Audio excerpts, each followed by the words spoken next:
हिंदी की तैयारी के लिए चैनल को सब्सक्राइब करें और नई वीडियोज़ की जानकारी भी आपको मिलती रहे, इसके लिए घंटी भी दबाएं। नमस्कार दोस्तों, स्वागत है आपका एक बार फिर से सरयू की जो हम टेस्ट सीरीज चला रहे हैं उसके भाग 18 में। मैं हूं आपका दोस्त आदि गणेश। वीडियो अच्छा लगे तो लाइक करें और सभी को शेयर करें। चैनल पर आप नए हैं तो चैनल को सब्सक्राइब करके घंटे के निशान को दबा लें ताकि जब भी हम नया वीडियो डालें उसकी सूचना भी आपको मिलती रहे। आज हम बात करते हैं अलोपी जो अध्याय है महादेव वर्मा कृत वहाँ से। और कक्षा 11 में अभी तक आलोक और कथाधारा की पीडीएफ तैयार हो चुकी है, तो वो किसी को भी चाहिए है तो नंबर दिए हुए हैं उस वीडियो में, पिछली वीडियो में, तो वहाँ से नंबर लेके व्हाट्सएप मैसेज कर दें, पीडीएफ आपको भेज दी जाएगी। पहला प्रश्न है, महादेवी वर्मा का जन्म कब और कहाँ हुआ? 1907 में फर्रुखाबाद उत्तर प्रदेश में। अगर इनके प्रमुख कविता संग्रह की हम बात करें तो उनमें निहार 1930, रश्मि 1932, निर्जा 1934, सांदे गीत 1936, यामा 1940, दीपशिखा 1942, सप्तपर्णा जो अनुदित है 1959 और प्रथम आयाम 1974। और महादेवी वर्मा को छायावाद की शक्ति भी कहा जाता है। छायावाद की शक्ति किसे कहा जाता है? महादेवी वर्मा को। और हिंदी के विशाल मंदिर की सरस्वती किसको व किसने कहा? तो हिंदी के विशाल मंदिर की सरस्वती महादेवी वर्मा को निराला ने कहा था। वहीं महादेवी वर्मा को 1982 में ज्ञानपीठ पुरस्कार जो है वो यामा कृति पर मिला था।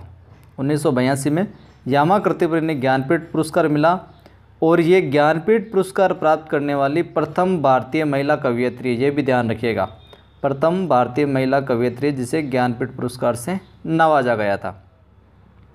अब बात करते हैं कि जो ये हमारी अध्याय है, ये जो हमारा अध्याय है अलोपी, ये किस विधा की रचना है? तो ये महादेवी वर्मा कृत संस्मरण है। 7 नंबर देखिए कि पाठ में महादेवी वर्मा ने किसके जीवन को घटना शून्य जीवन माना है? अलोपी के जीवन को घटना शून्य जीवन माना। किसका छोटा घर गर्मी की दृष्टि से कुम्हार का देहाती आवा बना हुआ था? लेखिका का, यानी महादेवी वर्मा महादेवी वर्मा का। मुझे तो उसकी कथा आंसू भरी दृष्टि की छाया में कांपते हुए दुख गीत की एक कड़ी सी लगती रही है। यहाँ महादेवी वर्मा ने किसकी कथा की ओर संकेत किया है? अलोपी की कथा की ओर। थके यात्री के समान मानव ठहर ठहर कर बड़ा चला आ रहा था। कौन? तीसरा पहर जो है। जब अलोपी प्रथम बार महादेवी वर्मा से मिलने आया तब वह क्या कर रही थी? उत्तर पुस्तिकाओं की जांच कर रही थी। और अलोपी का नाम अलोपी क्यों रखा गया था? अलोपी का जन्म अलोपी देवी के वरदान से हुआ था, इस कारण उसका नाम भी अलोपी रख दिया गया। 13 नंबर देखिए, अंधी आँखों को आकाश की ओर उठाकर अपने पुरुषार्थ की दुहाई देने वाले अलोपी को ऐसी परंपरा के न्यायालय में प्राणदंड के अतिरिक्त और कुछ नहीं मिल सकता था। लेखिका ऐसा क्यों मानती है? वो इसलिए मानती है कि वह नेत्रहीन होने के बावजूद कार्य करना चाहता है। किसी भिखारी की आवश्यकताओं से अधिक अपनी शिष्टता की परीक्षा का ध्यान था। किसको ध्यान था ये? लेखिका को। अलोपी के आँखों के अभाव की पूर्ति किसने की? रसना ने। जिस वक्त अलोपी और रघु महादेवी वर्मा के घर आए तब रघु की उम्र कितनी थी? तो लगभग 6-7 वर्ष उसकी उम्र थी। अलोपी की माँ क्या काम करती थी? तरकारियाँ लेकर फेरी लगाती थी। अगला प्रश्न है कि ऐसे आश्रय से मेरा साक्षात नहीं हुआ, लेखिका ने यहाँ किस आश्चर्य की ओर संकेत किया है?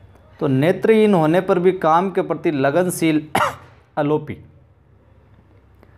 महादेव वर्मा के अनुसार आज के पुरुष का पुरुषार्थ क्या है? केवल विलाप करना, ये बताया गया महादेव वर्मा ने। और इस वर्ग का जीवन खुली पुस्तक जैसा रहता है। महादेव वर्मा ने यहाँ किस वर्ग की ओर संकेत किया है? निर्धन वर्ग की ओर संकेत किया है कि इसका जीवन जो खुली पुस्तक के समान रहता है।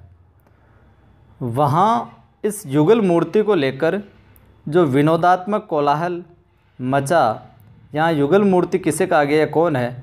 अलोपी और रघु। 22 नंबर देखिए, वह न प्रकृति के रौद्र रूप से भयभीत होता था और न उसके सौंदर्य से बहकता था। कौन था वो? अलोपी। छात्रावास की जो छोटी लड़कियां थी उनके लिए अलोपी क्या लेकर आने लगा? बेर और अमरूद। अलोपी ने रघु से कहा, जान पड़ता है इस बार गुरुजी बहुत गुस्सा हो गई है। यहाँ गुरुजी किसे कहा गया है? लेखिका को। बीमार महादेव वर्मा के लिए अलोपी क्या लाया था? अलोपी देवी की विभूति। लेखिका को किसने बताया कि अलोपी विवाह कर रहा है? यहाँ पे मिसटाइप हो गया, अलोपी है, तो भक्ति ने बताया था। 27 नंबर देखिए, अलोपी का विवाह, अलोपी का वैवाहिक जीवन कितने महीने तक रहा? मात्र 6 महीने तक रहा।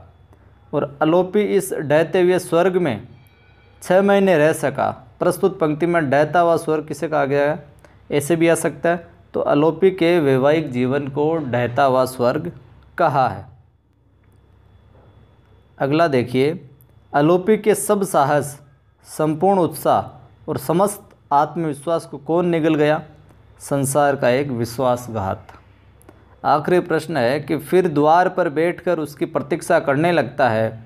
अलोपी किसकी प्रतीक्षा करता है? अपनी पत्नी की। तो शुक्रिया दोस्तों, ये थे कुछ विशेष प्रश्न। वीडियो अभी तक लाइक नहीं किया तो लाइक कर दें और शेयर कर दें।